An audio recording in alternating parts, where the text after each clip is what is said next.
Welcome to Entrepreneur in Action. Today's guest is Sesealy Owens, owner of Decatur Montessori School. Sesealy, welcome. I'm excited to learn more about you and your business.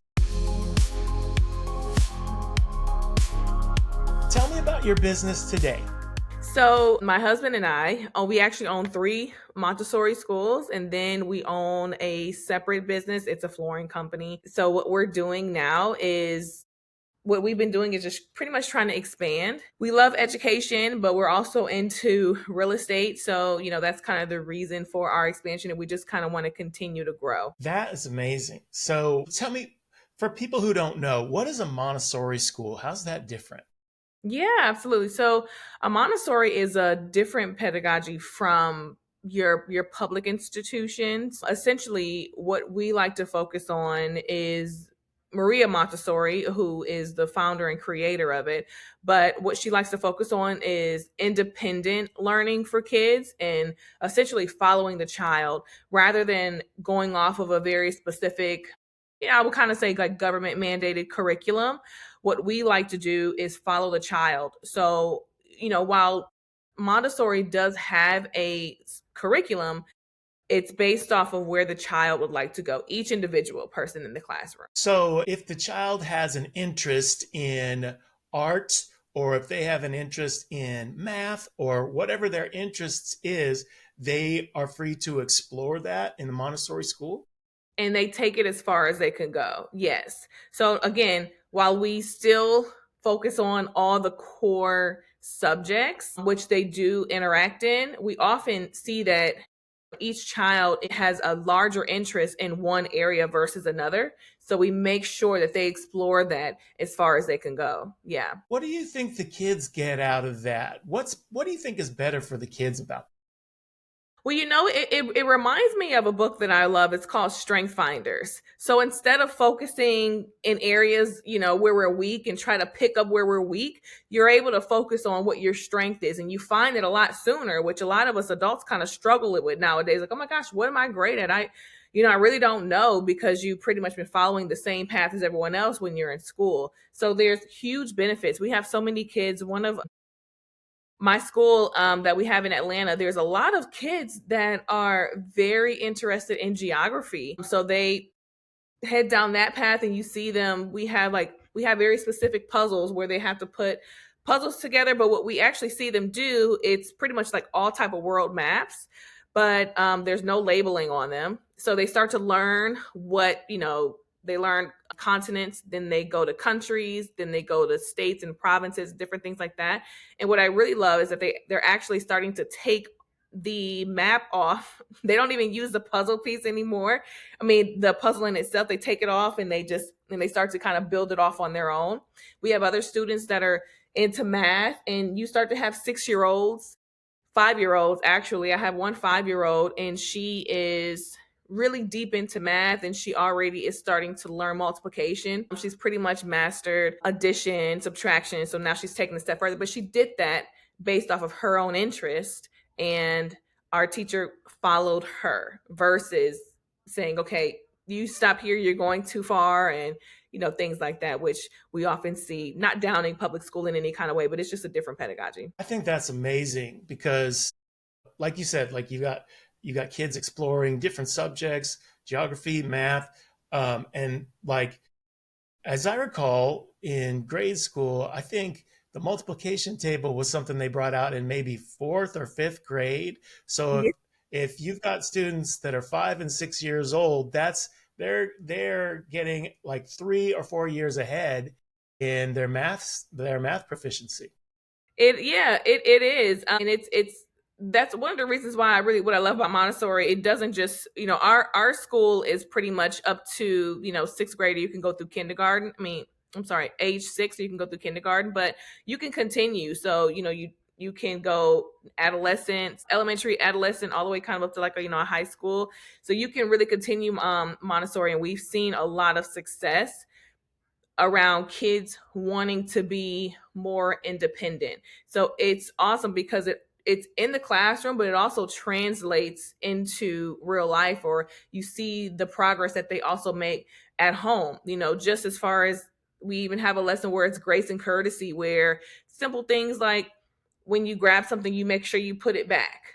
Different things like that, making, because we have them push your chair in, and when you're eating, you make your own lunch and then you clean up your lunch. And there's certain materials that we use to make you do that. It's translated at home. So now they're cleaning with their parents and they're making their beds. And when they put up their toys, they're putting it back. So we don't go through the whole infamous stepping over toys in the middle of the night kind of a thing.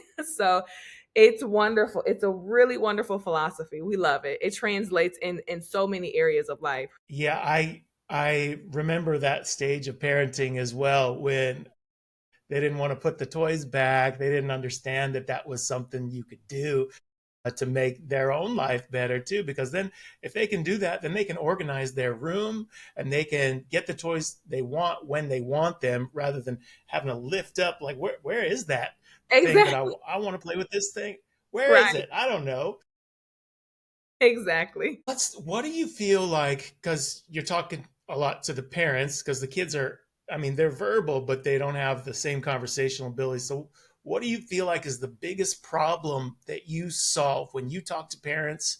Why are they seeking you out? How are you helping their lives? I think we're helping them because you know, we've been seeing a pattern in public schools where a lot of children are not, or I would say public schools and also traditional childcare, where a lot of children are not kind of getting what they need.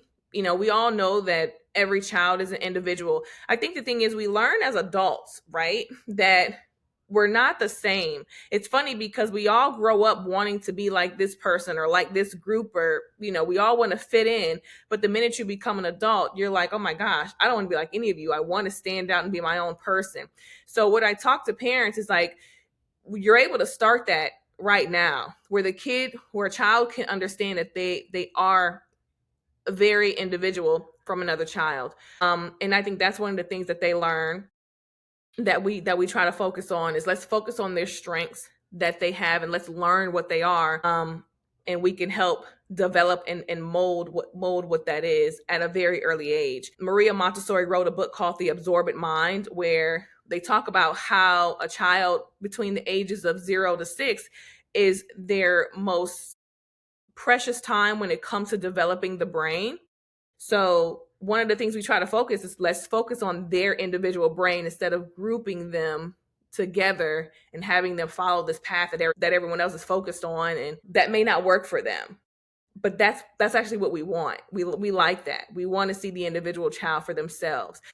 Children are very, very independent, and we don't give them enough credit for it. So I think when I express that to the parents, and then when they enroll their child into the school and they're able to see those differences between, you know, maybe a friend that is in that public school space versus their own child who's in a Montessori space, there are vast differences. Not to say one is better than the other. I would never say that, but you do see differences from ours. Yeah, absolutely right. And it's a different experience, and it's for people who they get a choice, right? If they're coming to you, they're choosing to value the values that you're underscoring and supporting, which is, the individual child approach, letting their child kind of grow based on their interests and based on what they're interested in, and not that you're leaving out any of the other important parts, but they can just kind of they can be self-driven.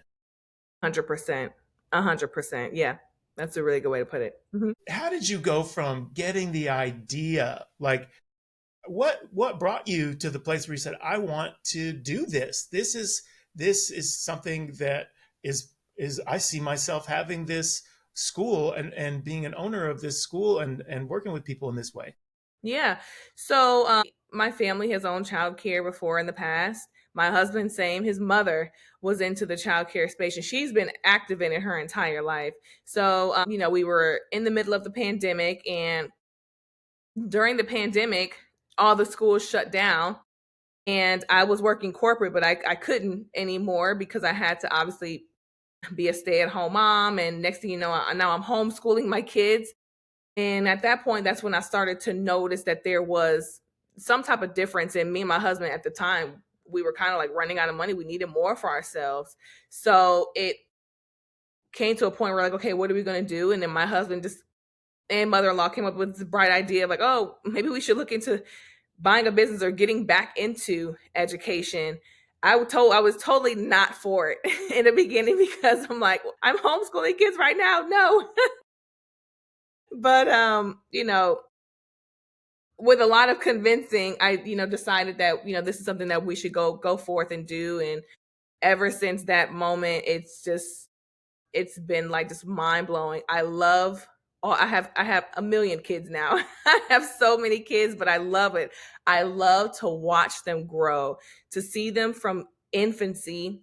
I have so many kids now that I've watched them from infancy. Now they're 5 years old, and you're just seeing just this difference, how much they've grown, how we can have a conversation. You literally see them being themselves, and it becomes a bit obsessive because you just want to continue to watch all of the kids. So, yeah, that's pretty much how that happened for us. Do you keep in touch with any of them? Do they come back and say, Cecily, I remember you. I'm in third grade now. Remember me? I want to say hi, Cecily.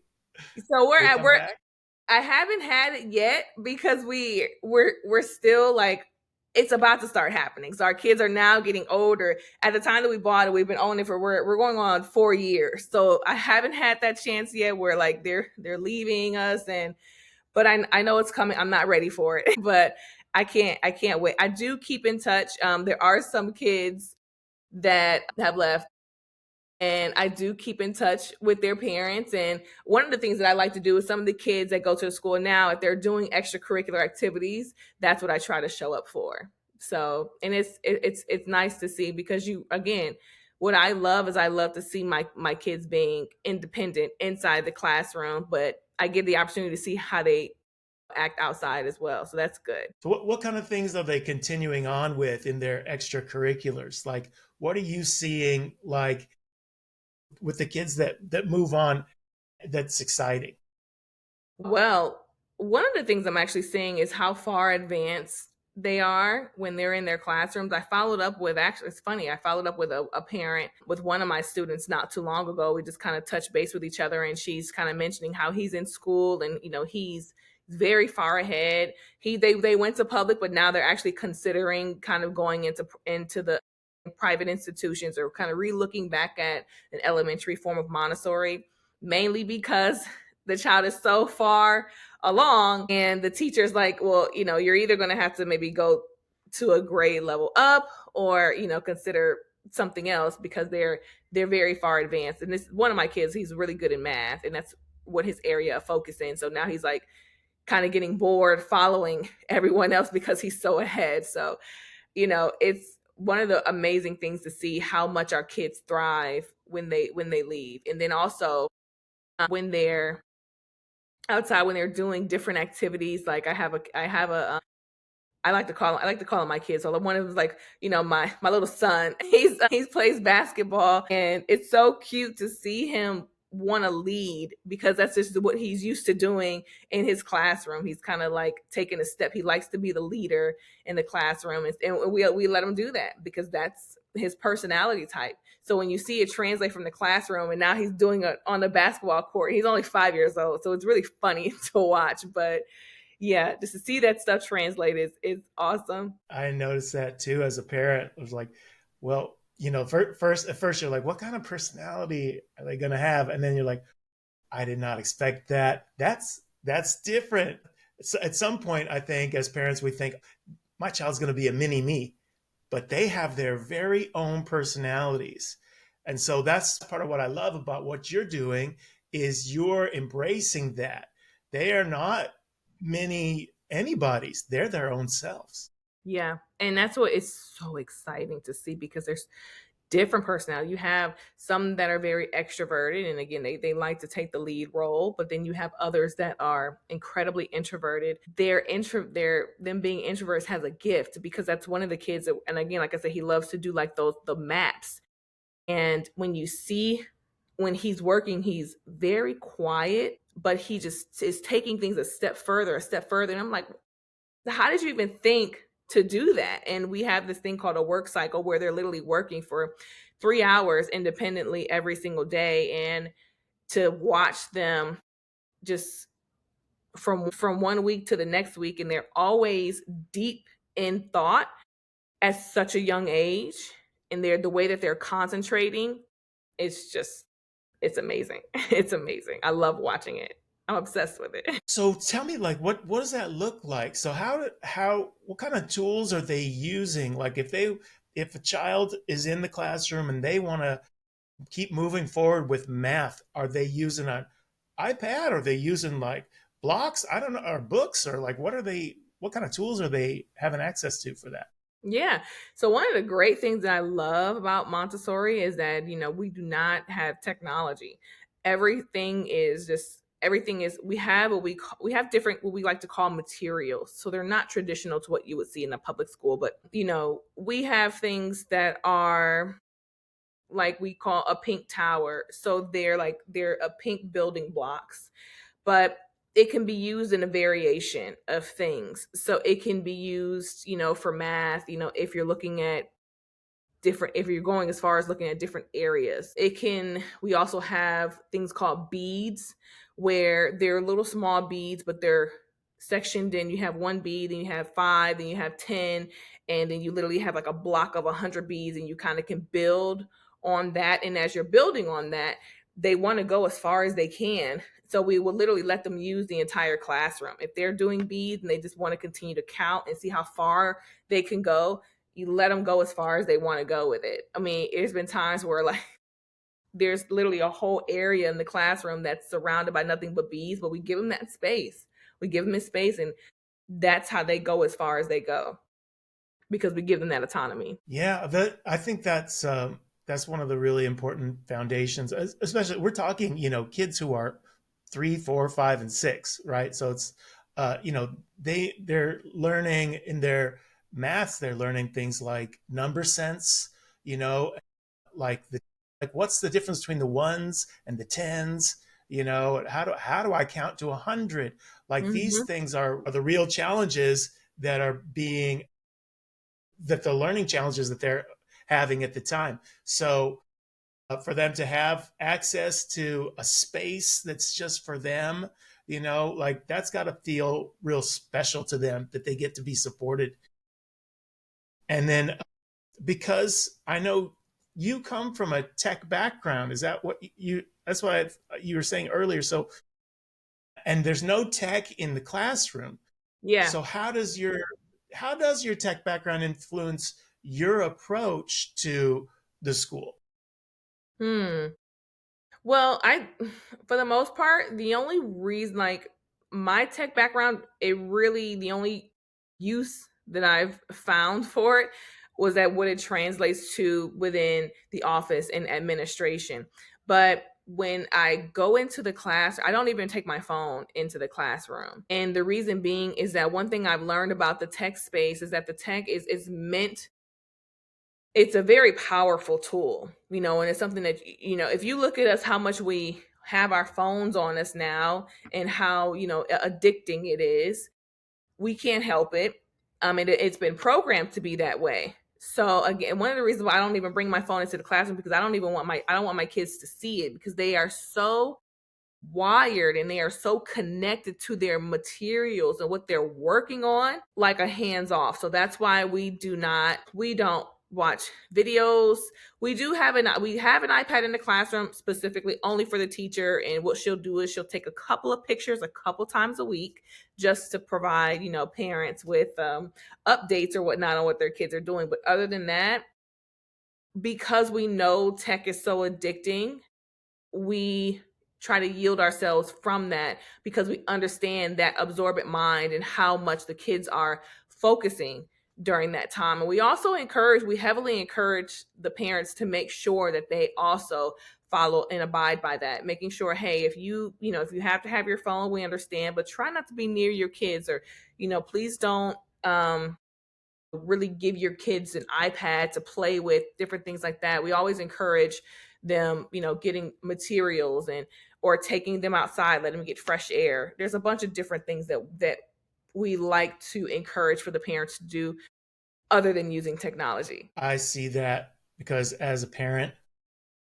I remember My son got so addicted immediately to that technology. And he was like, he didn't want to not have that in his hands. If there was an iPad or a phone, he was sucked into that world. And then getting them out of that and letting them know that there's a world around you. Let's go to the park and let's explore that. Let's, go on the playground. Let's find a garden. Let's get you into different environments. It can be really tricky, especially if the school doesn't support that, in the way that you're able to do with Montessori. So I think you're really giving this wonderful opportunity for the kids, but also for the parents to see that there are a lot of other ways that they can relate to their family, not just texting each other on the phone or playing a game together on the phone, but like let's talk about stuff. What did you learn? And it's not on the phone. Oh, let me show you. I have these materials. We have some at home. Now let me show you, mom and dad, what I did learn. 100%. I Yeah, and think it's that's it's like bringing, it's like bringing conversation back to the dinner table. Things like that. I have I have kids and we did the same thing. Oh, I'm busy here. Take the iPad. That's something that I did. I didn't know at the time how much that affected our kids, but when you know better, you do better. So once I got into Montessori and really started understanding the pedagogy and seeing what these kids can do, even when we take them outside every single day, they're picking up leaves and they want to know what kind of leaf this is, and if they see a bug or a caterpillar, they want to know what kind, what does it do, what does it eat. Their children are explorers, and we ought to do them justice by giving their minds the ability to be able to do that. When we put that iPad and we put the technology, and again, I would be the first to say I did that and made that mistake. We're taking away a part of their youth and we're taking away their imagination. It's so big and vast, so we owe it to them to allow them to explore that. And I have, again, being in Montessori school, I've learned that you do not need technology. Everything is right there at their fingertips and they will be just as entertained, if not more. it's amazing what they can do with a pencil and a piece of paper, or with some clay, or like you said, with materials like the blocks and the beads and various learning tools that have been developed for Montessori. So what you originally, you didn't want to do the school, like what convinced you, what got you to say yes? Well, because again, my family had done it, and then I was in that space for a while, and then I was like, I don't want to do this anymore. I want to go into this corporate world or whatnot. But again, I would say, one, my husband was extremely convincing, and he definitely did not let up. But I think what really changed my mind was he wanted me to learn. It's the fact that it wasn't just a traditional childcare.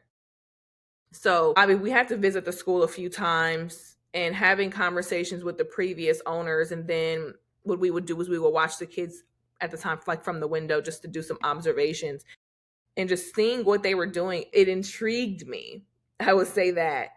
And obviously, with my husband's relentless convincing, I said, you know what, I'm gonna trust you and we're gonna go on this journey. It was very scary, but it was different. And I knew at the time, just working in tech and working corporate for so many years, I did have a bit of a burnout. And I was like, you know what, this is scary and this is completely risky. And I don't know why I'm doing this, but all of a sudden I just started getting this inkling like, just do it and see what happens. Take a risk, jump over the edge and see if and see if you fly. So that's, I think, watching the kids those couple of times helped me get over the edge. The intrigue is, I think, is what pushed me. What was the reason that the previous owners were ready to sell? Well, and here's the thing, there's a lot of this is a very interesting time that we're in because we're in the time where they're baby boomers and they're retiring. So essentially it was retirement.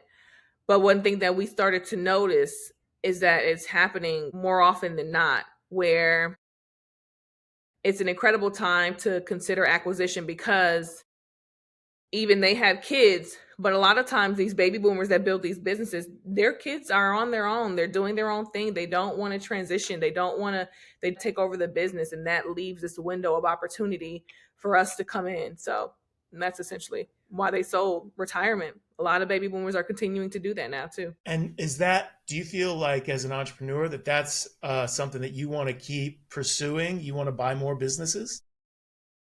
Absolutely. I think it's, one of the things that I'm happy that this happened and we stumbled upon this, because a lot of times it's not talked about acquiring businesses versus starting a business. I feel like, for years I've always had that entrepreneur itch. I just at the time didn't know what it was. I just knew that corporate life was good because, oh, the money's great, but I'm not doing what I want to do. I don't have that freedom. So when we learned and got into business acquisition, it changed our lives because, one, you're going into a company that's already existed for a while. It already has a strong cash flow. It already has employees that are taking care of the business and want to continue and see the business go forward, especially with these small businesses. And you want to be able to see them keep going as well. Another thing that's really great is you have a business that it has goodwill and it has a really good reputation, strong reputation already. So, and then I've tried to start business before and I was a part of that 95% that failed. So I knew that I had the entrepreneur itch, but starting a business didn't work for me specifically. And I'm sure there's a lot of people that it just does not work for, which is why there's this other option that not a lot of people know about, and at least in my generation. I think you hit on something that's super important, right? It can be really hard to get that initial idea from that spark to actually connecting with your customers. Mm-hmm. And like you said, 95% fail. So that means you've got to start 20 businesses to get one that works. And so you found a shortcut. You said, instead of starting 19 more businesses to find the one that I'm going to make that works, why don't I buy one that I can already see is working? Exactly. Like you guys already have the How did you formula. find Say it again. How did you even find out that that business was available for sale? To give that one to my husband. He was he's a bit of a researcher, and again, he said that that's something that he was interested in. And my mother-in-law, again, she is in and out of the field, the space a lot, and she had kind of knew about it, like, hey, there are businesses that they sell. And so we're like I never thought about it. Like, of course, you don't always have to pass it off to your kids, or what happens when the owner doesn't want to continue to move forward. And then we learned about they selling businesses. So my husband started to do some research, and we were looking at traditional childcare, and this one just happened to be a Montessori school. So I definitely going to credit that one to my husband. But once we found out, I at that point I'm like, okay, well, I'm gonna go ahead and take over. And I went down a rabbit hole, and now we have two more. And I would say I definitely do the research and finding new opportunities for us. And there's many ways. There's websites that are out there where owners want to sell their business, and they post it on the website, and that's your first window. How did you structure the acquisition? Did you have to just give them all cash up front? Did you do a buyout over time? Yeah, great question. So that's one of the things that we love is the fact that it's very similar to kind of buying a house. So where at the end of the day, the contract is just making sure these two people agree. Has nothing to do with the broker or the business itself. Is if the owner, if the buyer and the seller can agree on their terms, that's all you need. So what we did was we went through this wonderful program called SBA. So it's a really great program for any person that wants to get us be in small business in whatever way, whether it's acquisition or startup. SBA is available. So we started with SBA, but we also did what we call seller finance. So in which the seller actually gave us additional funds, which you have to pay them back. It's like getting a loan from the seller, but the interest rate is not nearly as high. The interest rate for us was not an adjustable, which SBA are adjustable loans. So your interest is going to change quarter to quarter. But the seller financing was a flat rate, which we love. So they gave us money to put down, which helps us a lot.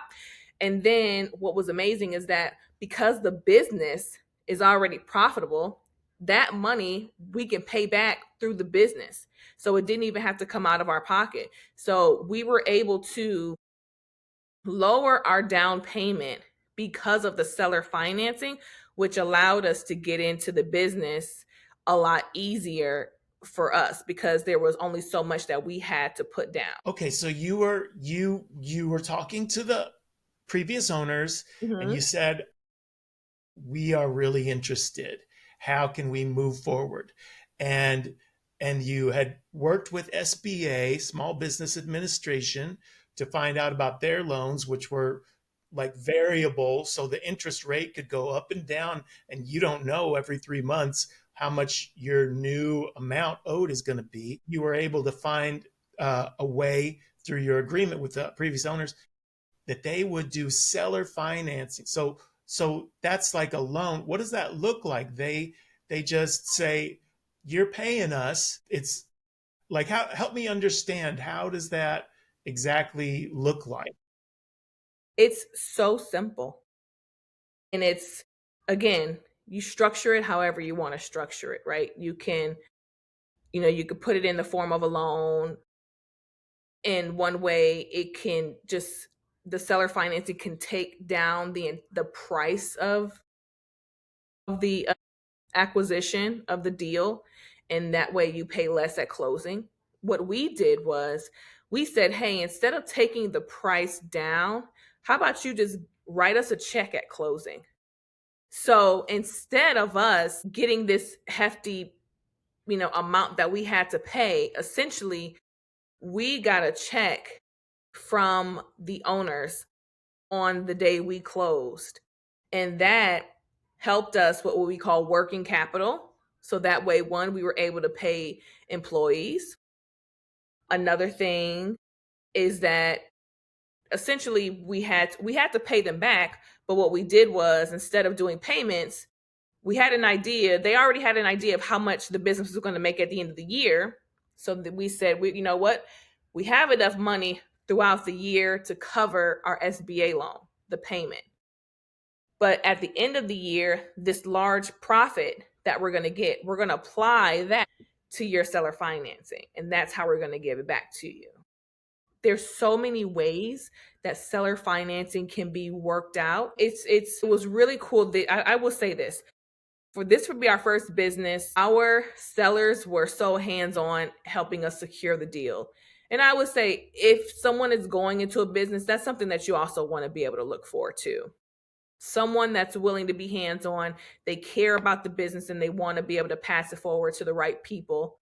And so because they care, they're also going to kind of help you get through it. They help you within the deal, they help you during the transition.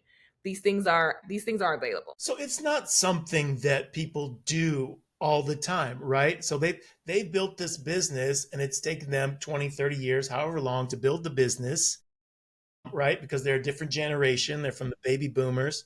But it's not something people do every day, is sell our business. So it's kind of like a maybe a one-time thing that people only do once in their life. How did they know what to do to be hands-on and to help you? What information were they having to get in order to learn how to do this to help you? So one thing that's great is obviously there's a broker in between.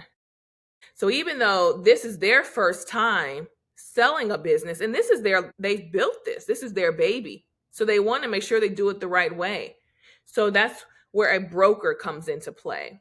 Simple as much as it's just similar to real estate, how you have a realtor or a broker in between structuring the deal. You have an expert that's in the middle that's guiding both parties through the deal to make sure that it's structured the best way, to make sure that it's always fair on both sides. And the broker is the person that's done many deals and they understand what both sides needs in order to make it fair. So making sure that if neither parties are an expert, you got to get a broker in between to make sure that the deal is being structured and it's being guided properly. That helped us a ton We have a broker, we still work with her today. They're also they have a due diligence that they have to do, and they have to uphold a standard as well. And how did you find the broker? The broker was actually the one. So it's funny, they list it. So when the business is for sale, it's typically always listed by a broker. So what it happens is the seller says, okay, I'm ready to sell my business. And now they reach out to a broker who maybe has an expertise, like ours was in childcare. So this particular broker is very experienced in selling childcare. They have their own specialty. So once they reach out to their broker, it's similar to a real estate deal, right? Where they secure a contract with the broker, and then the broker then finds the buyer, and that's where we came into play. And if you have three different locations, right? How do you, as the owner, make sure you can feel good about everything's working the way you want it to work, right? Because you have three schools and they have to work, the way you want them to work. I mean, of course, all your employees have to get paid, and then all the relationships with the teachers and the kids and the parents, there's a lot of moving parts. How do you manage this to happen, Sesealy? Well, I think my the biggest thing for me is my own personal philosophy, which I've learned over the last few years, and it's called servant leadership, is what I like to call it. It's a real thing, but I have to make sure that I'm taking care of my directors, my teachers, all my admin. That's who comes first to me. And this is something whenever we have a transition, and when I'm talking to parents when they're meeting me for the first time, I always say, hey, I want to let you guys know that my job is to take care of my staff. As long as I'm taking care of them, guess who they're going to take care of? They're going to take care of your kids, the directors, the teachers. That's who takes care of the kids, but somebody has to be able to take care of those teachers, and that's where I come in. So it's all about service. Obviously, you do need a chain. You do need a bit of a chain of command, because otherwise I'll be spread too thin. So my leadership team is my main help. So we have to make sure we have a really great established relationship. They have to trust me. That's my responsibility. And I have to ensure that I'm always maintaining their trust, and I'm always taking care of them, giving them what they need, because they will then be mentally healthy enough to do what their job requires. So that's how I'm able to maintain, by making sure that the chain is being nurtured and taken care of properly. And how do you provide that buffer, that mental health buffer, so that they can stay, in it, and they can keep doing their job at the top level? I feel like the first thing is listening. It's not yes, it's my business, but it's not my business alone. I'm not in the day to day. So there's things that they know that I'm not, that I need to be privy to. And there may be something that I could be thinking like, well, I think the answer is simple. And I think it's this. And what I encourage my team to do is disagree with me. And I want to make sure I establish that. I understand that, yes, I'm the owner, right? So you consider that the head, but that doesn't mean that you just listen to everything that I say. No, no, no. It's the other way around. You tell me what you need. And if I provide a suggestion, I want you to be comfortable enough to say, I don't think that's the right thing, and this is the reason why. So, them being able to be comfortable with me, to tell me what it is at all times, what they need. And then I often do check-ins. I do have very specific mental check-ins with each of my leadership team, to just ensure that they are having everything that they need on a professional as well as a personal level. So those are a few of the strategies that I use to ensure that the business is being taken care of, but the business are the people. So the people have to be taken care of. And if they get that sense that they're being taken care of, I'm lucky enough that it translates. And so now, because they're being treated properly, they're going to do this, they're going to do the same thing to the people that are, below or their subordinates. That makes so much sense, right? If they feel supported at the level of support that you can provide them, then they're going to support the next one down, and so on. And then until it's the teachers who are supporting the children, and that's ultimately the goal of your clients, who are the Yes. parents and the children. So that's wonderful. I love hearing that strategy, and it makes perfect sense to me. What surprised you the most in this job? Like, what have been some of the most surprising challenges? I think the one thing that surprised me the most when I first acquired the business, the when I've heard this saying before, but I never understood it. A business is a baby. So sometimes the business wakes you up at night and you have to be ready at any waking call to be available. So one of the things that was a surprise to me when it comes to running a business is that when the business, it doesn't matter whatever time of day, whatever time of night, you can be on vacation. If the business calls and it needs you, you have to make sure that you are available for it. I think that was, having to absorb that was the biggest surprise for me. I would never forget the the best way I can describe this is that it was a really long day. It was actually during our first year in transition, and it was still kind of during COVID, but it was lightening up a bit.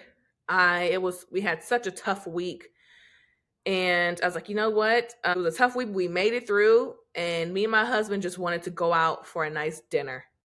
We planned it. It was a beautiful candlelight, beautiful restaurant, nice candlelight dinner.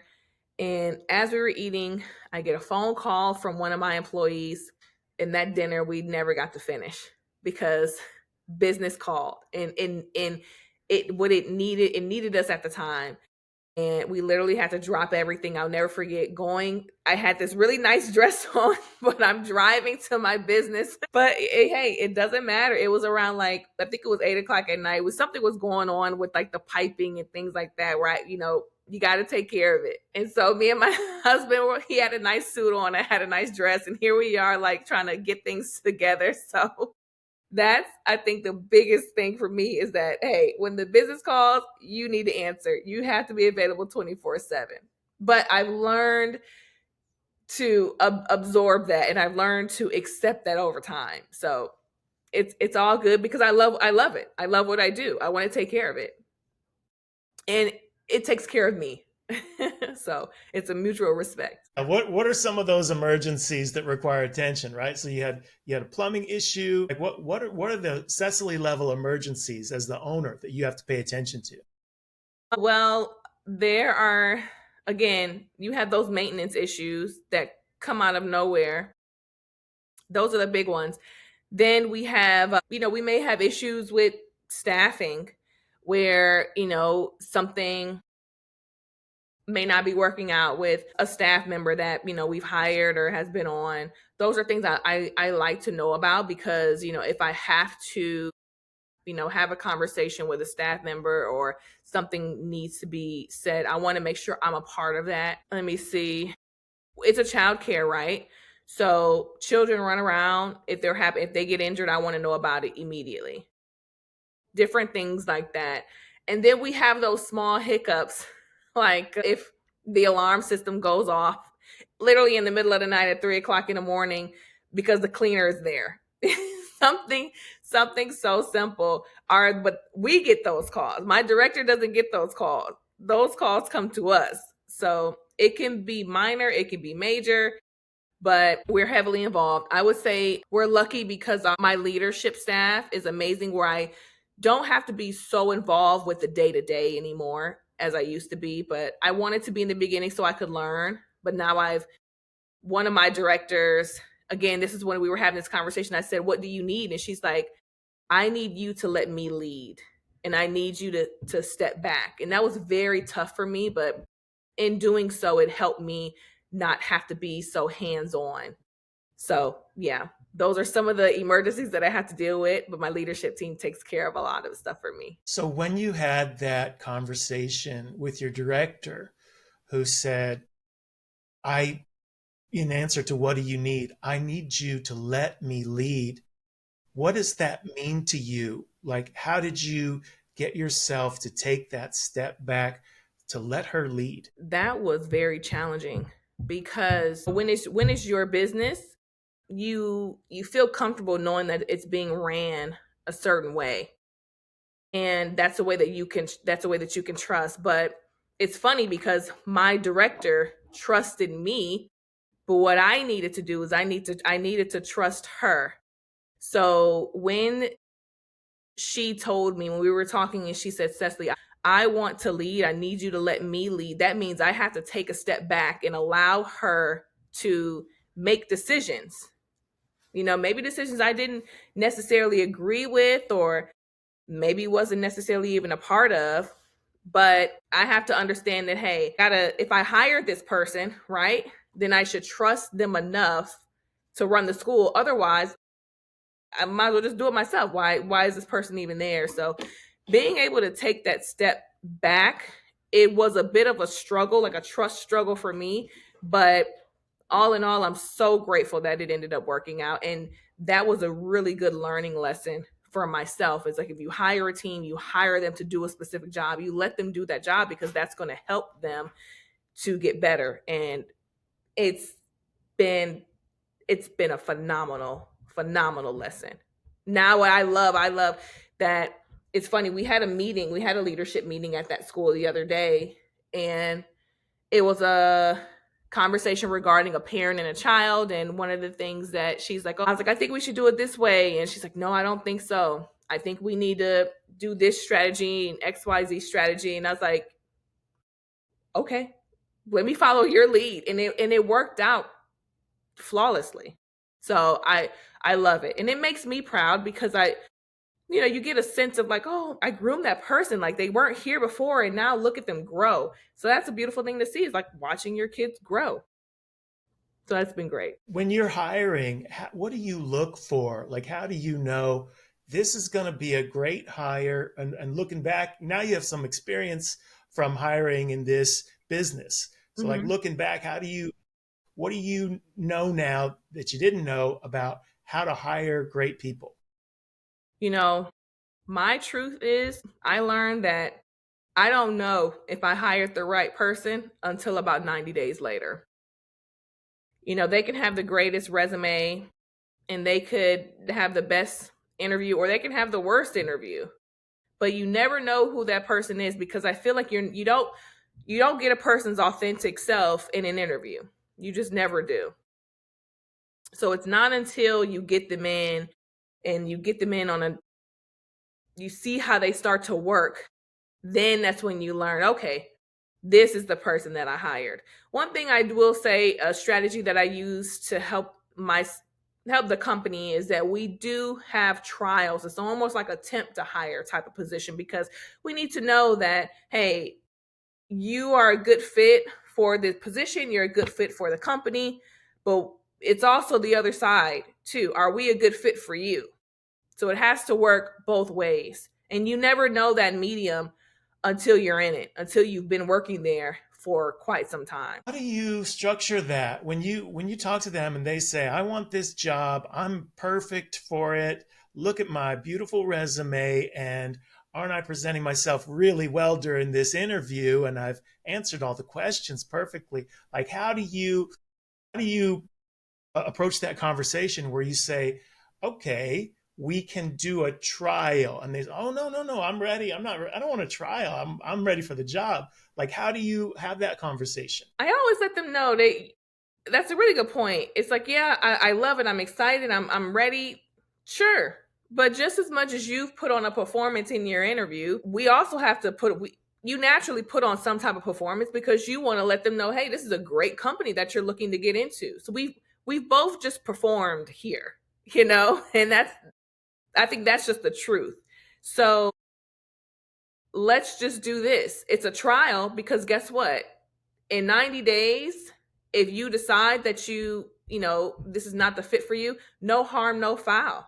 We're not, there's no type of like, we don't penalize you. We don't say, oh, we're going to, next time you go somewhere else, if you put us on there, we're going to call and say, oh, you don't want to hire this person. It's just, even though you are excited about this opportunity, you still need to get in. You need to learn the people.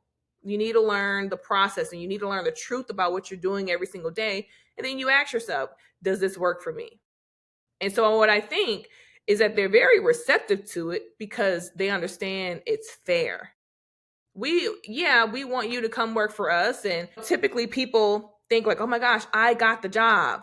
Yeah, but you also need to be thinking, yeah, does this job work for me? Because you just, the individual or the person being hired just has just as much right to say, you know what, I don't think this is a fit for me, and here are the reasons why. And we shouldn't turn our nose at you for wanting to find something that fits you. So it has to be mutual. And I think when I explain it that way, there's a respect there. Yeah, that sounds amazing. I love hearing that perspective. I think that a lot of businesses could really benefit from that approach because I've noticed that as well, that the interview, it doesn't mean anything.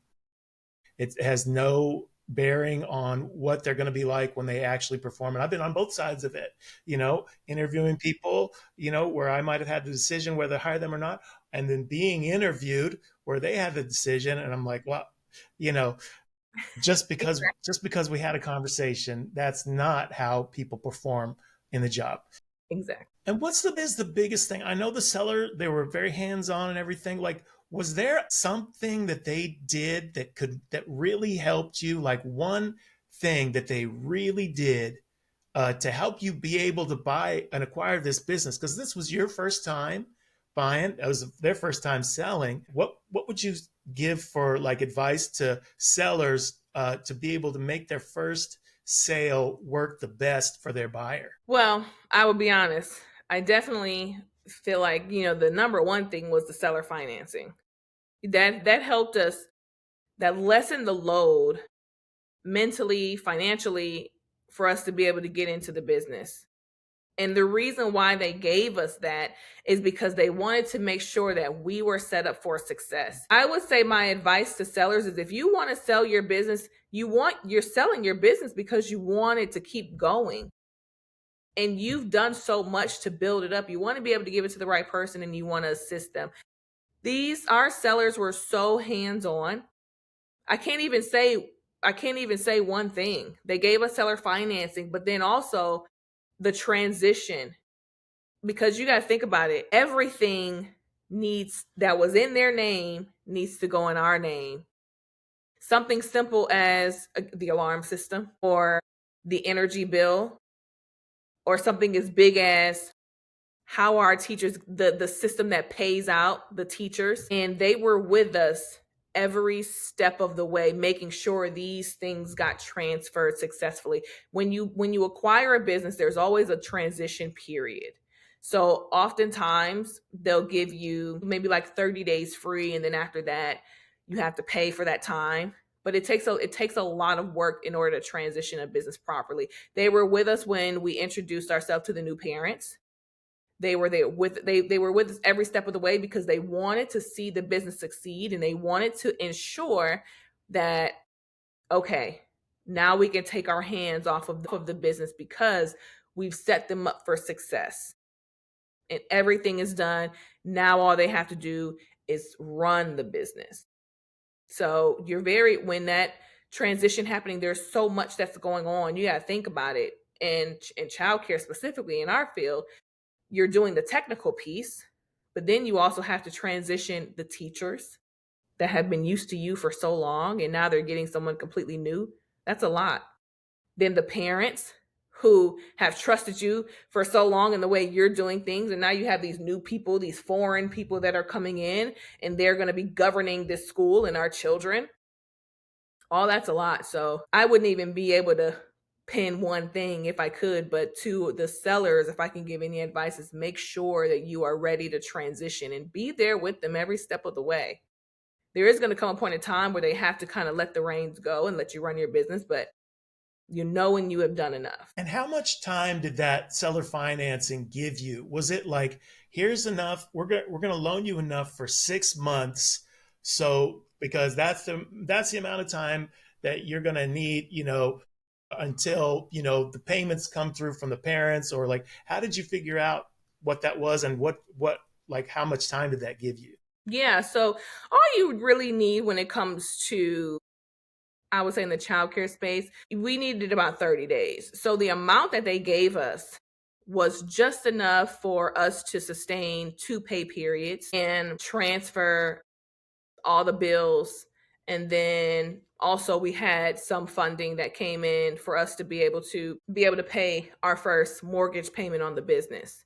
So that gave us about 30 to 60 days worth of wiggle room, because you also got to think our tuitions are coming in monthly. So when the tuition comes in, it's a lot. So it bounces you back. So that was enough to start to carry us. So I would probably say a good 30 to 60 days worth of seller financing. So, and obviously it's their business, so they know how much things cost.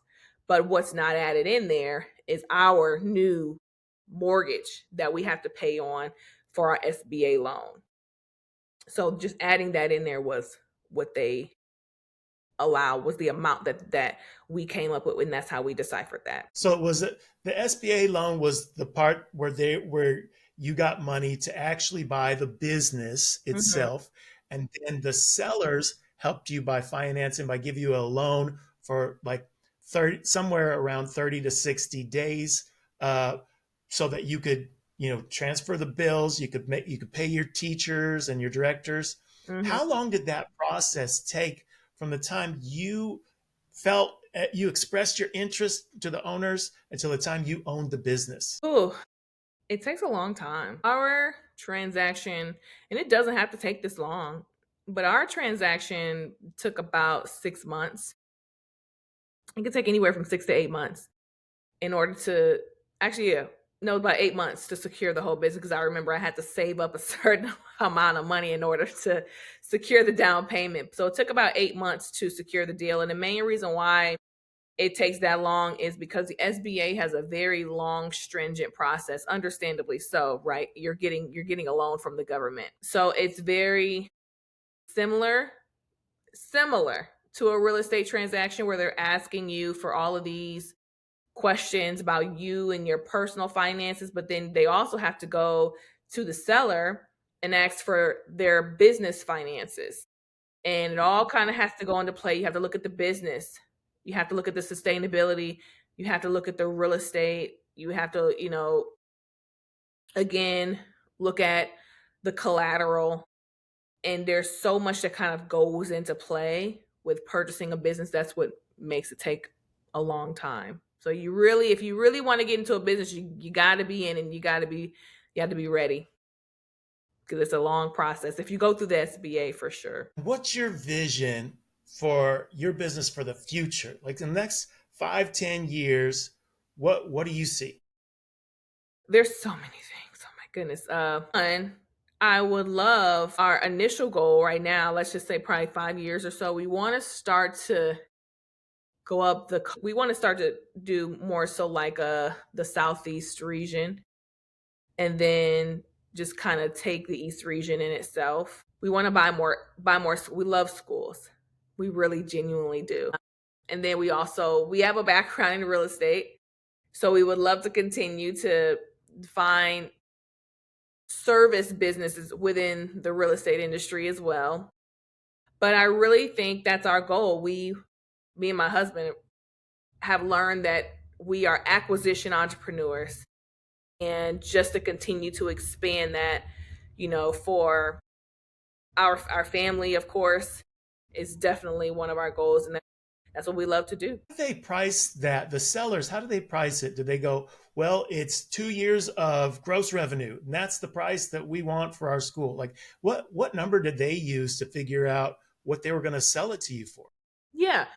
So they determine their pricing based off of what their revenue, what their earnings are. They call the EBITDA, what their earnings are, in revenue, and then there's what you call like a kind of like a multiple or a cap rate, if you will, that normal like schools in that area or the industry charges. So let's just say if the business is bringing in, I don't know, if the business is bringing in two or $100,000, let's just say, right, at the end of the year, revenue is $100,000, then you're gonna, in the cap rate or the multiple for buying schools is 3 to 4 times.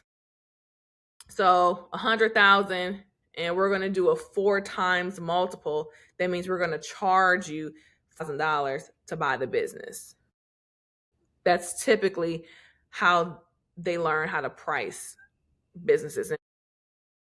Tech company has their own multiple. I mean, or yeah, the tech space, the real estate space, everybody has their own multiple. So that's how they derive theirs.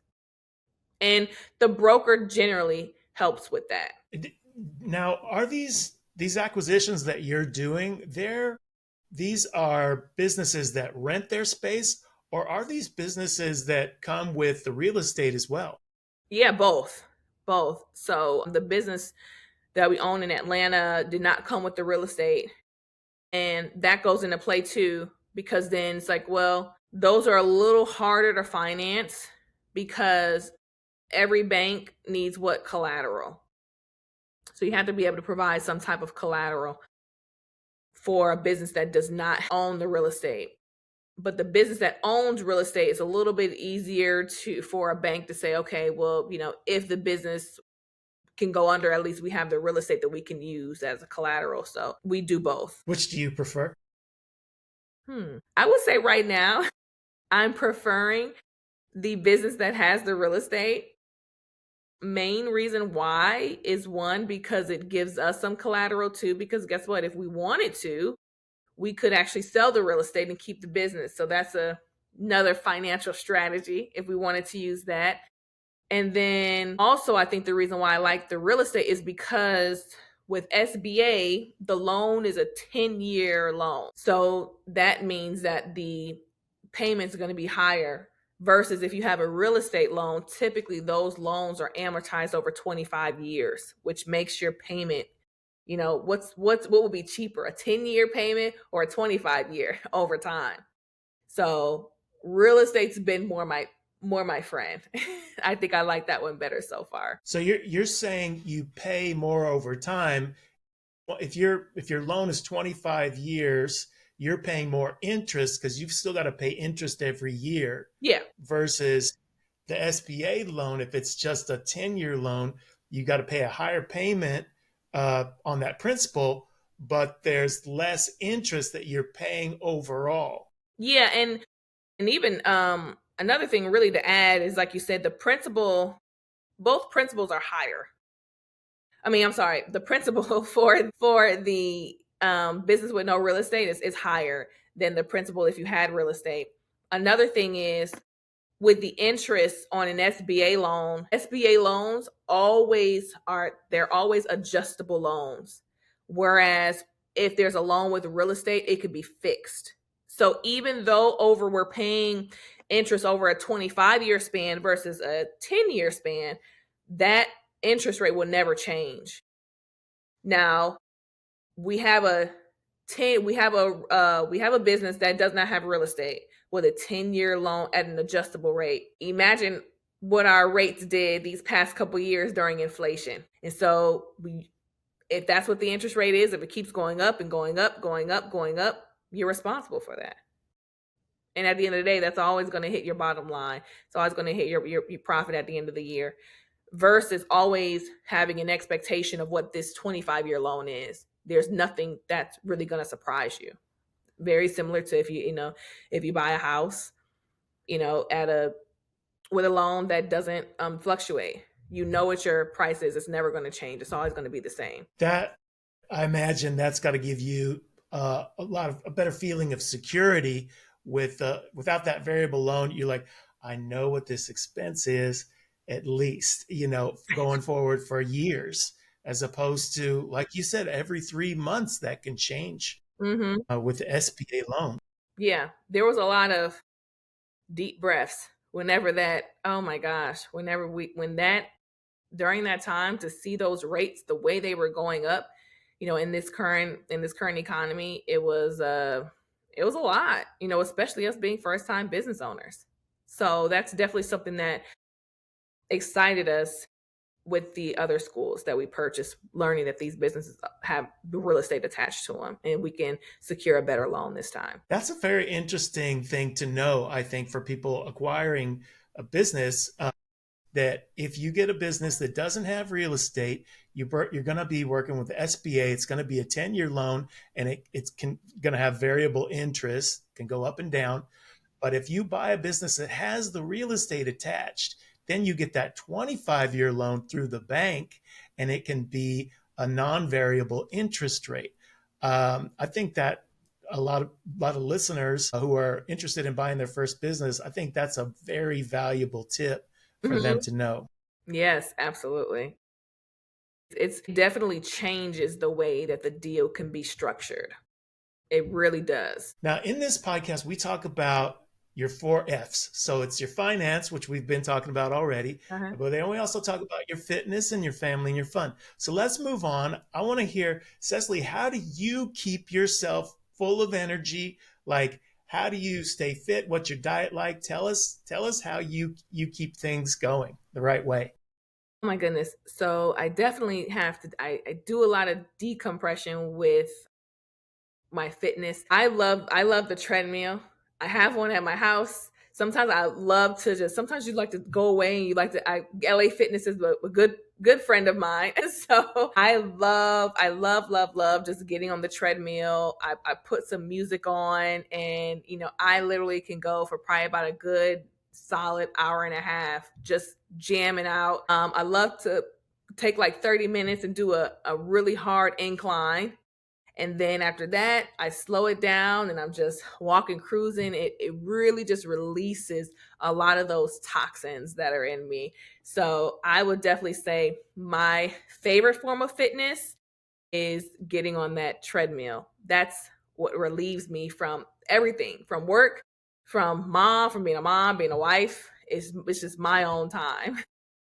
I love that. So that's interesting to me because I get on the treadmill and I see that there is a number where you can do that incline, but I'm like, what do I need the incline for? Like, how does that help me? So how do you use that?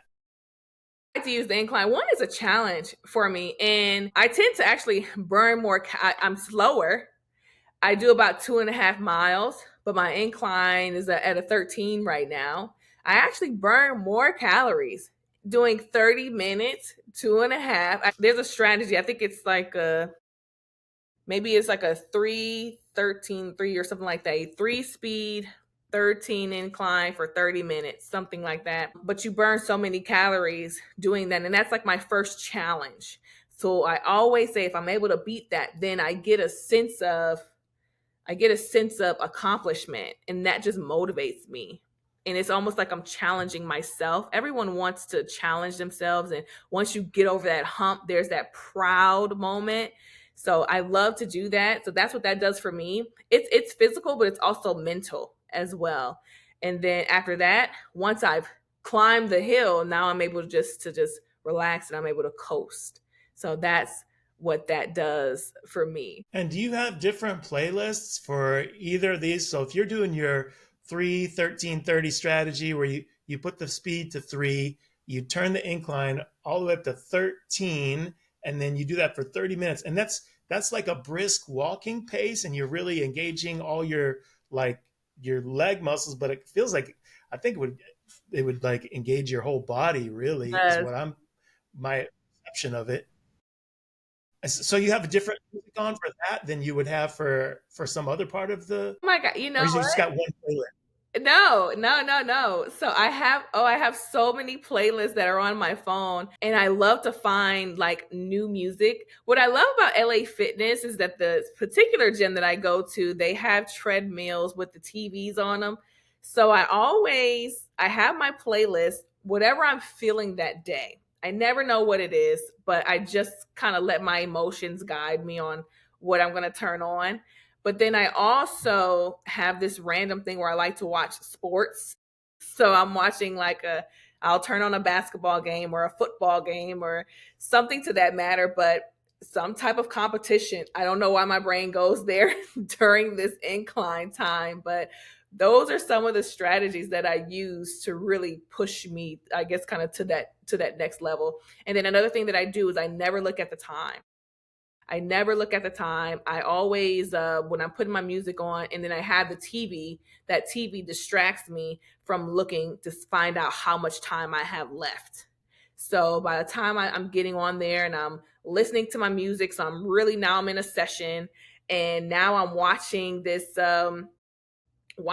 basketball game. I love basketball. And as I'm watching it, next thing you know, time is just kind of going by. And then I do, when I finally remember, I look at the time, I'm like, oh, I've already been on here for 15 minutes. Now I only have 15 minutes left. And that just motivates me to keep going. So it's really cool, the mental strategy that's been developed over time over doing this. That's interesting. So you're watching, like you said, it's some kind of highly competitive thing, football or basketball. What would it do for you? I know a lot of people that I interview, like they talk about MMA boxing. I've never watched MMA, you know, fighting, but is that, do you think that would fit in with the things that you would like to watch? It's just because of I don't, it's something about competition, I think, that drives me, because you're just seeing, like, you're like, okay, who's gonna win? Or I like to call myself an underdog, so I'm always kind of like rooting for the underdog, right? So I'm like, okay, is this person gonna, come back? Is this team, gonna come back? So I, like yourself, I have not watched MMA. I'm very familiar with it, but honestly, whatever sports thing is on at that time, it always draws me. I've done everything from obviously basketball, football. I watched tennis. I've even watched bowling, just whatever.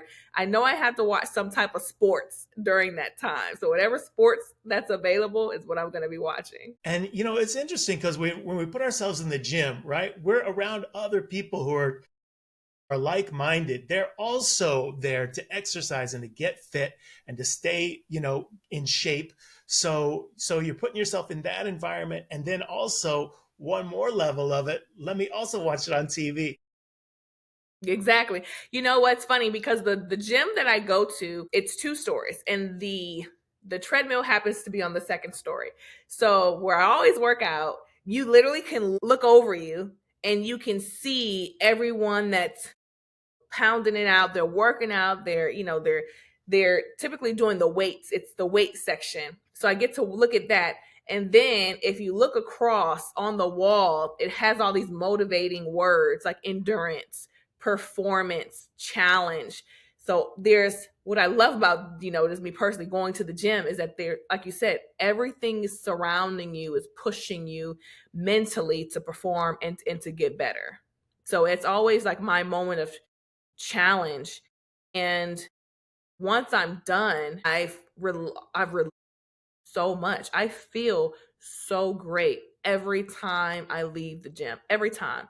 I'm always like rolling my window down. I have this big burst of energy and I can come home at that time. And now I feel like I can be a better person to my kids and my family. Oh, yeah. Yeah, that's interesting too, right? That we surround ourselves with this at the gym. Do you do this somehow also in your business? Is there a way for Cecily to have that same kind of gym experience that you get for fitness? But is there a way you could, or do you already create this somehow in your business? Or is there a way you could take that idea that you're getting at the gym and bring that to your business?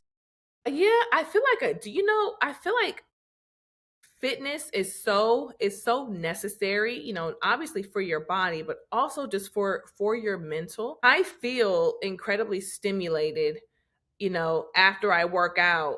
I feel like I can be ready for any and everything. So just working out, it translates into so many different things, so many different areas of my life. And work, my career, being one of them. Because you've released so much stress, and I feel like it just releases a lot of toxins in your body. You're less stressed. You're ready to tackle more things in the day. And then again, I've just competed with myself and I succeeded. So now just that in me would translate, if I happen to get a phone call, my 24-hour business. So like I'm always ready. I'm in a much better mood to handle things that come my way because I've done my workout for sure. I get that. I hear you completely because I need that mentally as well. That's one of my number one goals with going to the gym is to just feel that sort of that burst of mental health, that positivity that you get mentally from, like you said, you've challenged yourself physically, and then your headspace is like, okay, I see this as something that's a challenge, but I can overcome this, whatever this is that's going to come, because we don't know. As entrepreneurs, we have our business, we don't know what's coming tomorrow. Like literally a few years ago, a pandemic happened. Oh my gosh. That came out of nowhere, Right. you know, Sure. Yeah. so we got to do what we can to build these muscles, like literal muscles in our body, but also, the resilience muscles so that we can tackle all those things. So tell me more about this. Like, how did you come to understand that this was the important thing to do, that going to the gym? Like, because some people don't go to the gym and some people never get the idea to, like, what was in you that said, I've got to go? And how often do you go? So I typically at least make sure I'm going about 3 to 4 times a week. But the what motivated me to go was stress. Actually, there's so much stress, that we're under, especially remember like even during the pandemic when that wasn't available at the time. So owning a business, coming home, having to be a wife, and on top of that, not only do I own a business, I own a business with my husband. So sometimes we're business partners, but then sometimes you got to shut it off and you have to be a wife. That's a lot. It's a lot that we had to learn as far as how to best communicate with each other. And then on top of that, you have to be a mom, and then we have to co parent together. There's so many things that we have going on in our lives. And I noticed myself being way more irritable when I didn't go to the gym. And when I got on, that's what made me realize like, no, this is what I need. This is where I need to be. I have to do this. I have to take care of myself in order to take care of everyone else and everything else that I have on going around. And when you went there the first time, did you already know, like, the treadmill is my thing? How did you figure out, like, this is the thing that works for me? I I always started with a treadmill because like, oh, this is I figured this is how you kind of get your blood flowing, different things like that. And then you can kind of go to other workouts. I noticed I started to be on there a little bit longer and then a little bit longer. And I wanted to always challenge myself because I didn't start at that incline, of course. So the more I started to challenge myself and I started staying on longer and longer and longer. And it's like, oh, I want to, I did a mile, but let me see if I can do a mile and a half. Let me see if I can do 2 miles. And that's when I realized that this is for me because it allows me to push myself further than other things I've tried before. I've tried classes and that didn't work for me. But that the treadmill takes me to another level and it's always pushing me to different heights. And that's what I really like about it. And it's the great thing, like what you just said, you're like, you can measure it with that treadmill machine. You've got buttons there. You can choose, like, today I'm at a 2 incline, and then now I'm going to bump it up to a 4 incline, and then, Sesealy last week did a 12 incline. What can I do this week? Oh, you know what? I can do a 13. Yeah. And so you can push yourself by changing those numbers. It's all right there on the screen for you. That is one of the magic things I think about the treadmill machine. Yeah, absolutely. And that's the funny thing is because it's like you said, it's available for me to challenge myself. So again, I start with that. It's funny because as I'm speaking, I do two challenges on the treadmill at a time. So the first is obviously the incline. How high can I go at what speed? That's the first challenge. And then once I've accomplished that, I'm like, well, let's just keep going. It's so much easier, right? When you're not doing the incline, you're just leveled out and you're just walking.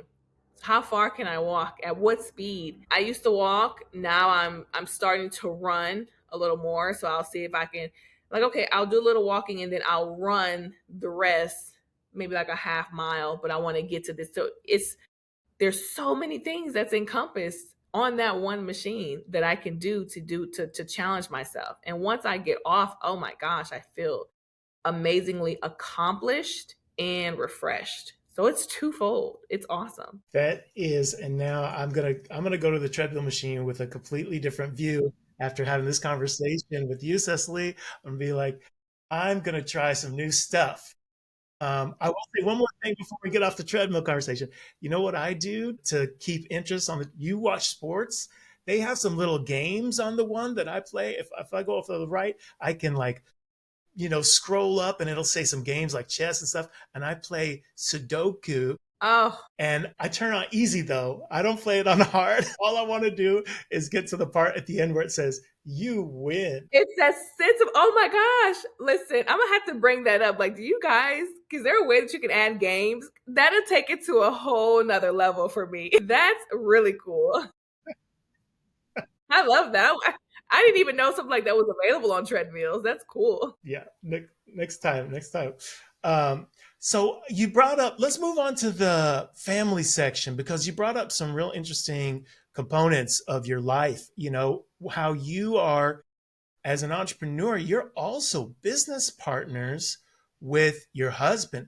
So you're already right in family. It's so important to communicate. And in our businesses, it's so important to communicate. And now you got it doubled up. Your business partner is also your husband. So what's that like for you? And how do you communicate and make those shifts between the conversations? Like now we're talking about business, but now we're talking about our family. Yeah. It's it's a learned skill, I would say. When we first purchased the business, it appeared to be really really daunting, you know, to the both of us, because we never worked together before. Now we have to make decisions together. Now we have to have meetings together. It's so much. And then like you said, well, hello, when do we talk about our kids? When do we talk about us? When do we just have a conversation where we can just laugh and enjoy each other? So it's definitely a transition, but the best way to do it is through so much communication. I mean, just extra. You need to communicate you need to communicate so much, but also having empathy.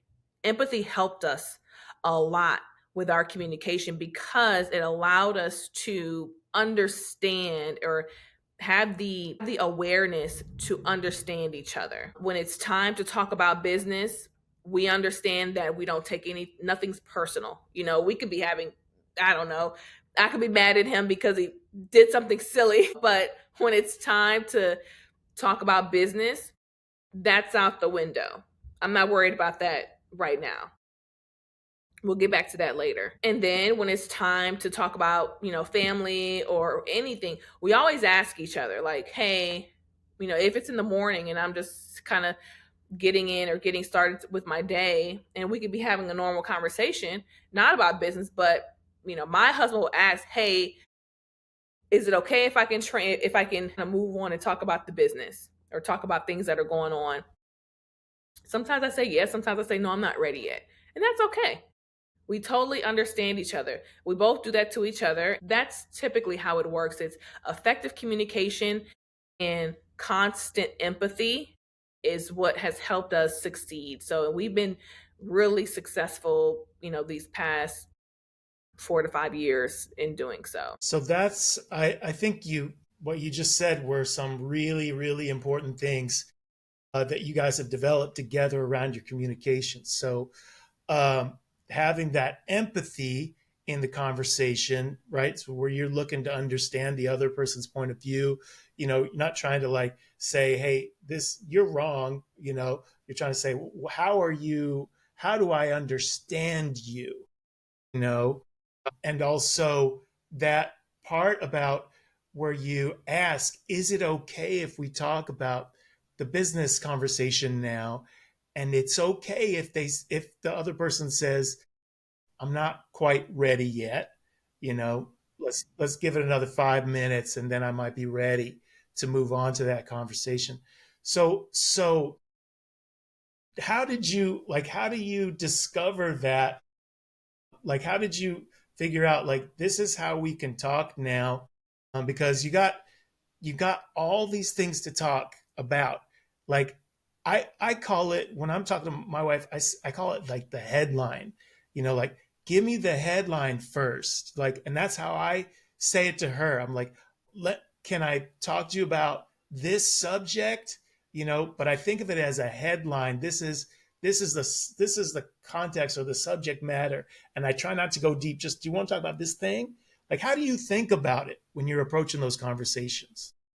Well, it's funny. I really like that term headline, and I kind of would say we do something similar. So one of the things I think first is trial and error, and I think that's with everything, right? So you kind of we had to bump our heads a little bit in order to know what we needed. And then another thing, yeah. So when I approach my husband or he approaches me, oftentimes we have our separate offices, and we know like when I'm in the office, it's I can talk about it's time. I can talk about business. I'm in the right headspace to talk about business.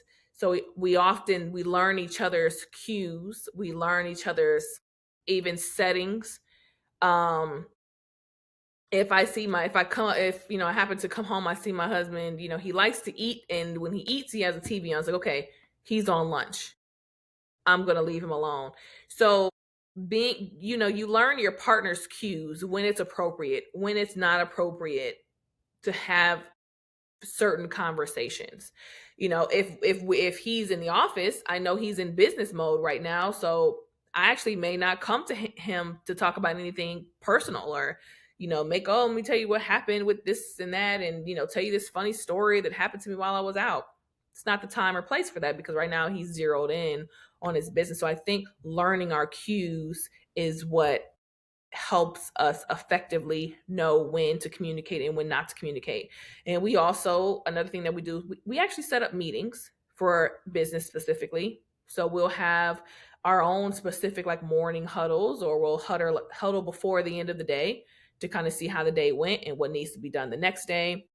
So you learn your way, you learn what works specifically for yourself and your spouse. That's what's worked for us. So with the huddles, okay, so I do this too. We got the huddles, but I think we haven't quite mastered it yet. And I think it sounds like you guys are doing that better than I'm doing. So with my wife, so I want to get some advice.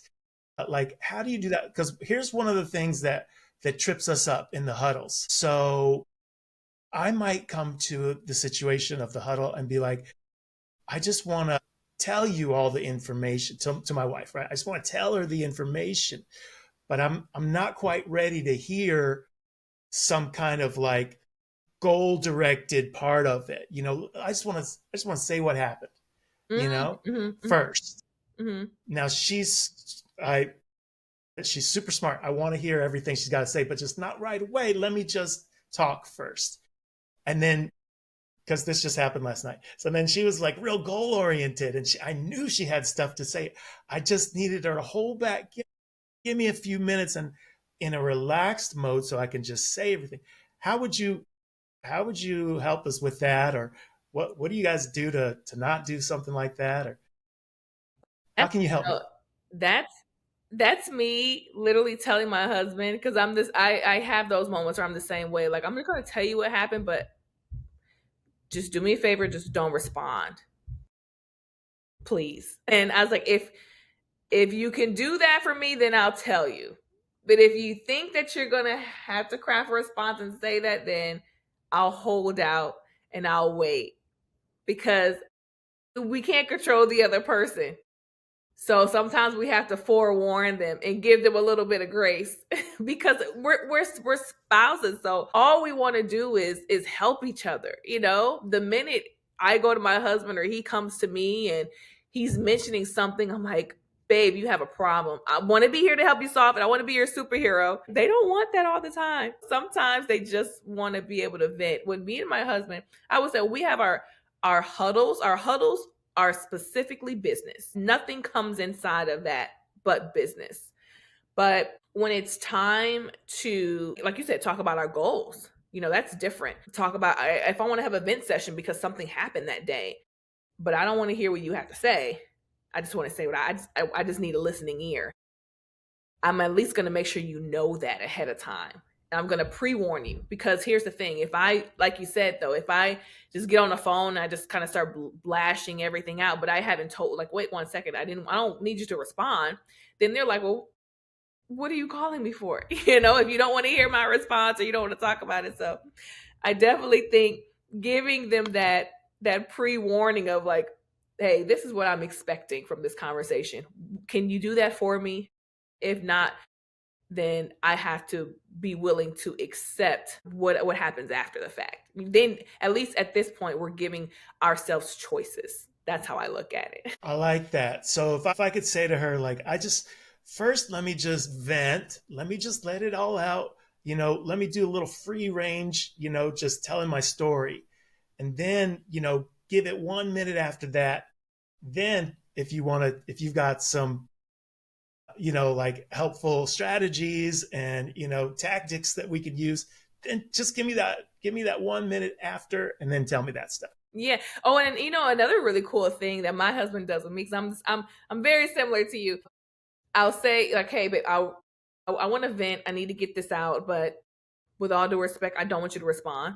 Like I want to get it out because sometimes what I'm doing is I'm saying it out loud so I can maybe come up with my own idea. Maybe something will end up coming to me based off of what I'm saying to you.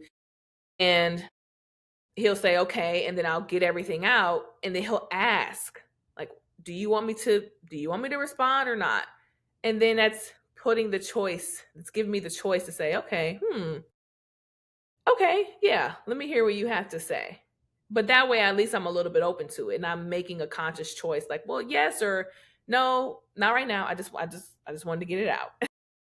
Come to me later, or I'll come back to you later. I love that insight that you mentioned just now. Like sometimes when we tell the stories, it's just we could be the one to voice the answer ourselves. And so maybe that's a good reason why. And just, knowing that that's part of our process, and Yeah. then helping the other person understand is it's not that I don't want to hear your ideas. Let me get it out first. Let me get all of it out, and then I want to hear your ideas, but give me a chance too, because I might come up with something on the way. I love that. That's a wonderful insight. Yeah. It's funny because, like I said, I love to. It's sometimes if I have something going on in my head, it's I can't release it unless I talk to someone about it. And the only person that feel most comfortable talking to about it is my spouse. But that doesn't mean I always want you to respond. This moment is still technically a little bit for me. I just need to use your time and I just need your listening ear. I think we're a lot alike. I think this is just. I think we have the same sort of process going on. It's real interesting. It's really cool. Yeah. So you already have kids and you're married. What are your family goals? Well, coming up, I'm a month away from delivering another baby. Um, Congratulations! Wow. Thank you. Yeah, really big belly right down here. We can't see that because the camera isn't showing that part. So obviously expanding our family is a really big deal for us, and we're really excited about that. But also, I think a big thing for me that I focused on the second half of this year, and I want to continue. It's one of my goals for this next year is making sure we're still getting that quality time with our kids. Something so simple I told myself is that going forward, if I'm picking my kids up from school, I'm never on the phone. I'm never doing anything business. If I am, before my child gets in the car, I'm off the phone. I want to make sure I'm giving my kids, because we are busy, but our kids still need that one-on-one time, and they need that attention. I love getting in the car with my kids in the morning and in the afternoons when I'm picking them up and just saying, "Hey, in the morning, have an amazing day today.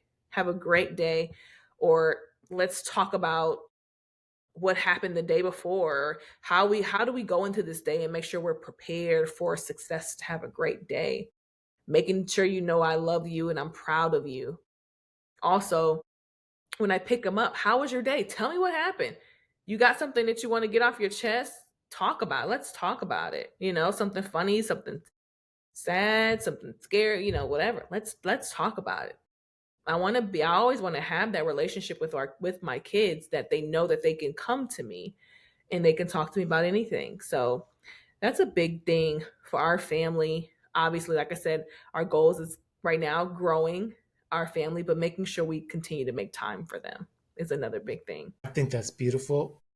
I think that's one of the most wholesome, wonderful feelings you can get, as you described.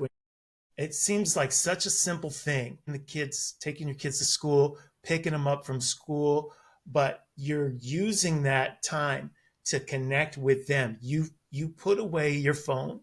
You're not doing business calls. You're not thinking about business, or it's all about your time with the kid, and the connection with your children. Now, here's something weird, okay, that I used to do with my kid, because I knew he was interested in a certain type of career.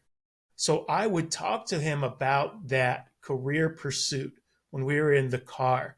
And there was a time when my role at a company, or different things that I was doing entrepreneurially, would align with that. So I would talk to him about business stuff in that way. Do you find yourself talking to your kids about business stuff in a way that they can participate in the conversation? I used to, but I noticed that they weren't interested. Well, one of my kids. Another, it just depends on it depends on the kid, right? What their interest is. So that's what I like to focus on. I like to, because I remember, well, one, it was two things that I learned. You learn so much, right, just from your kids, because they are so open and honest. But I would talk to my daughter specifically about, oh, this happened at work today, and she would listen, but she wasn't as responsive. But my daughter is really into like music and performing arts. So one of the things in the mornings that she loves to do is she loves to listen, to Broadway shows, and she'll tell me all about them. And that's when I noticed, like, oh, like our conversation is changing. You're way more enthused and engaged and that's what makes me happy, is what my daughter's engaged in, because now we can talk about it and I can learn from her, and she's interacting with me. So that's something that I decided to switch up. Another thing that really made me do a bit better in parenting, because there's no book, right? We make our mistakes. Is one day she says to me, it was this year, and I was on the phone when I picked her up, and then I wasn't on long, but when I got off, she says, "Mom, why do you spend so much time on your phone now?" And I was like, "Huh." That's a To me, that's her warning sign for me. It's like, I don't get off the phone. Pay attention to me.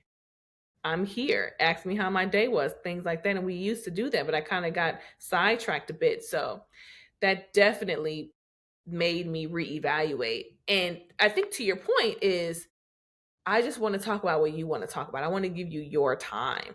So doing that for her and all my kids actually fulfills me personally. So that's what I've been doing. So we used to talk about business. They weren't into it that much. So now I just talk about whatever their interests are. I love that, because you're meeting them where they're at, and you're giving them support in the interest that they're showing you. Yeah. Yeah. Exactly. Exactly. And I would hope to think that it translates in years to come. I haven't seen it yet. My kids are still young, but I hope to see that it all works out. I think so. I think they'll feel it. They'll feel it because you're going to keep doing that. You're going to keep supporting them in their interests, and by doing that, you're supporting them in going out and having that adventure for themselves, getting the thing that they want, and getting good at getting the thing that they want. And like that seems to be to me like one of the highest goals of parenting is to have them be that self-sustaining, self-driven person, which also ties right in with your Montessori school that you own. So that's what I'm seeing based on our conversation. I'm excited for you. This it sounds awesome. It's I'm good, excited. yeah. Yeah, it's all about following the child, right? Which again is the ultimate philosophy within Montessori. So I hope that works out. Yeah, yeah, it's absolutely. So what do you do for fun? Hmm. Well, I am very similar to my mother. It's funny what I like to do for fun. My husband, oh, he always gets on me because he's such a finance man. But my favorite thing to do is shop. That's my getaway. I love, obviously, I love shopping. You know what girl doesn't?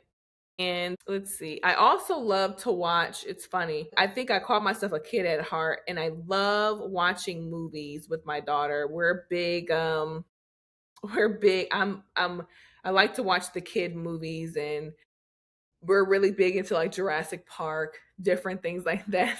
So whenever I'm having my downtime, I make sure I use those things to also help. So a little retail therapy, I guess. Now, do you do retail therapy by yourself or do you have a retail therapy buddy who goes with you? All by myself. It's it's really relaxing to do it by myself. And I like to, it's funny because when I shop, I like to shop literally on the, like, I don't like to go on Saturdays. I really like to go when there's nobody there. That's one thing I noticed because it's also like a time to relax.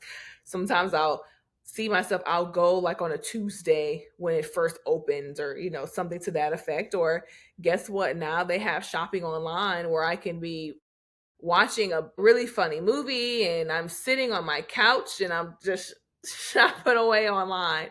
It all does the same thing.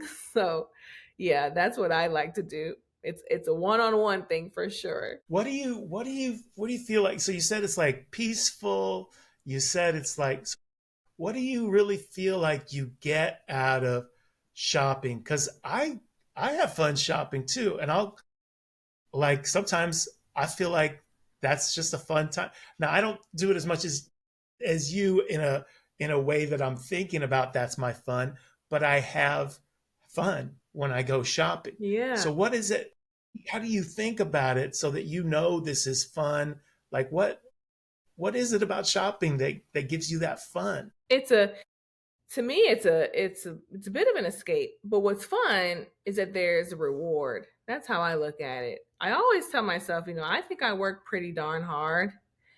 Um, Running multiple companies now. I have over 60 employees.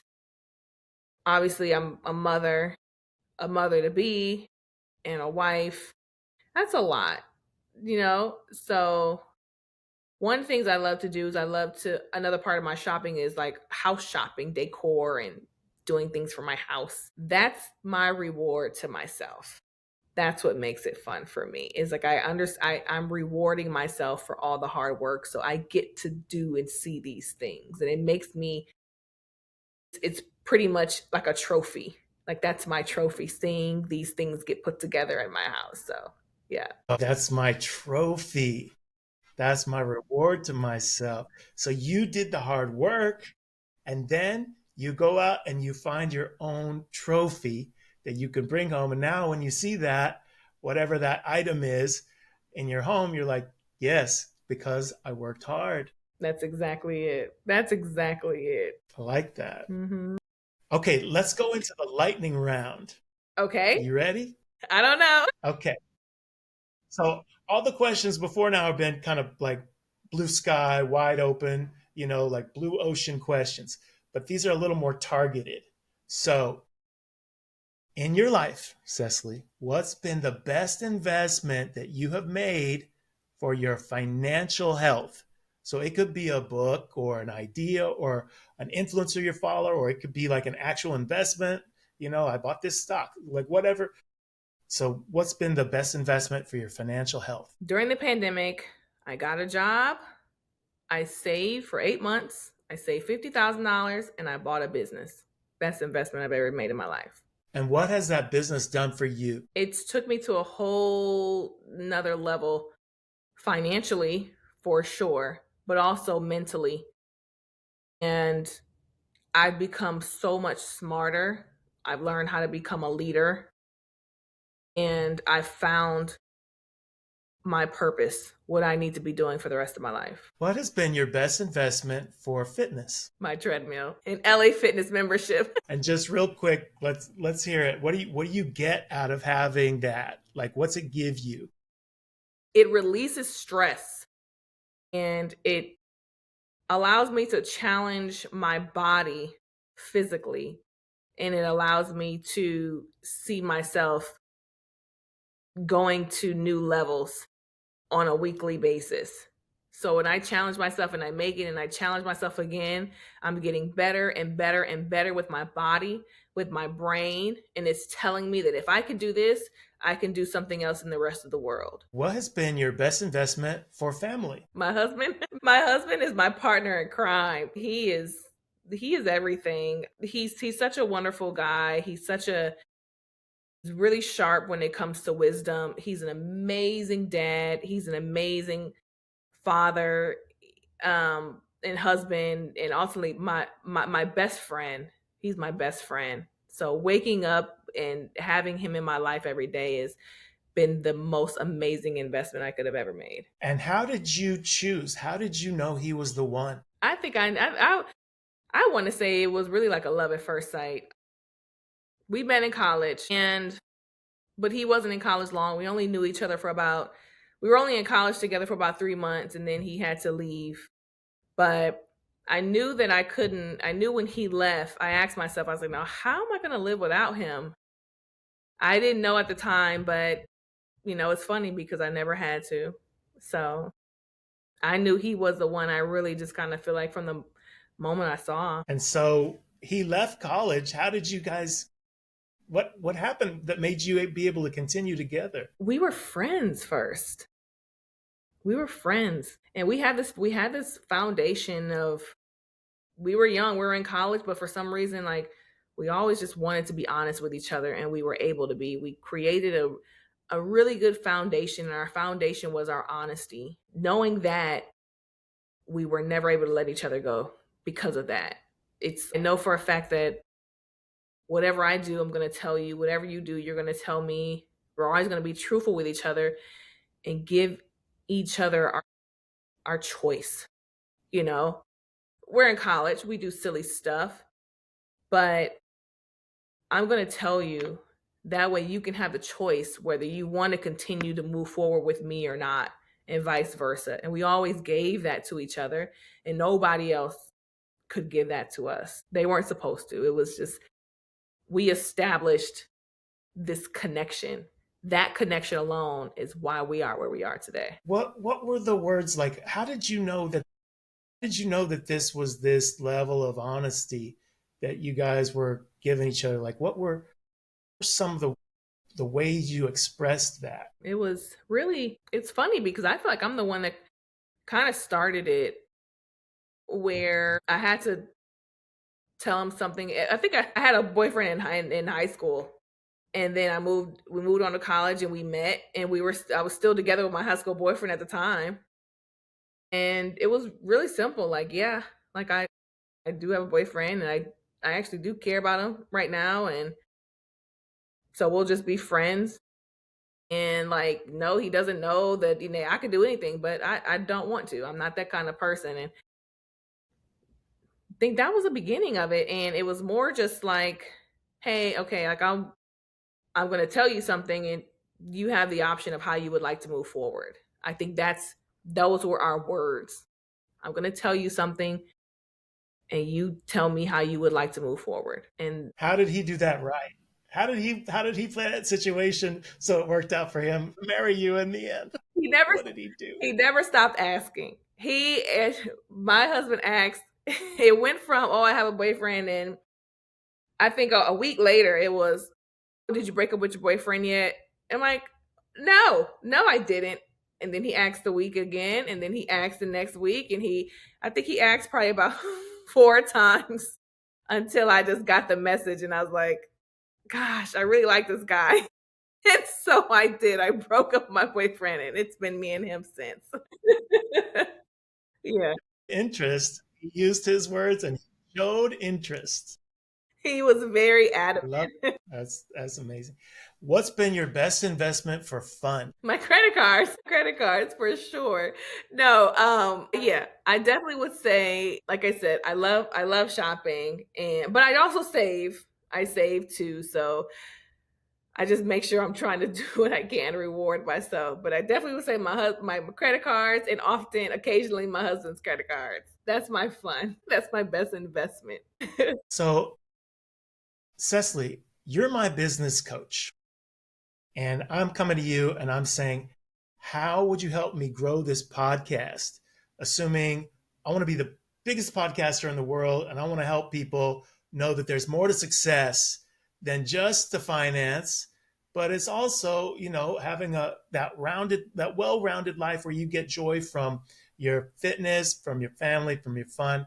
How would you help me grow this podcast as my business coach? That's a great question. For one, I would always say be consistent, right? Never stop. Never, never stop. And then I think I would advise, or even air a question, how do people find you more? What else? What are other avenues? How do we get you out there? I think that's the thing, because from a podcast perspective, the more people that see you and are able to hear you and hear what you're doing, at that point it causes you to spread. And this is an amazing podcast, so I also would say really stay authentic. I think those are three things: is stay consistent, continue to be authentic, and then always find ways to grow and expand. And who do you recommend me to interview next? Oh, well, I'm his number one fan.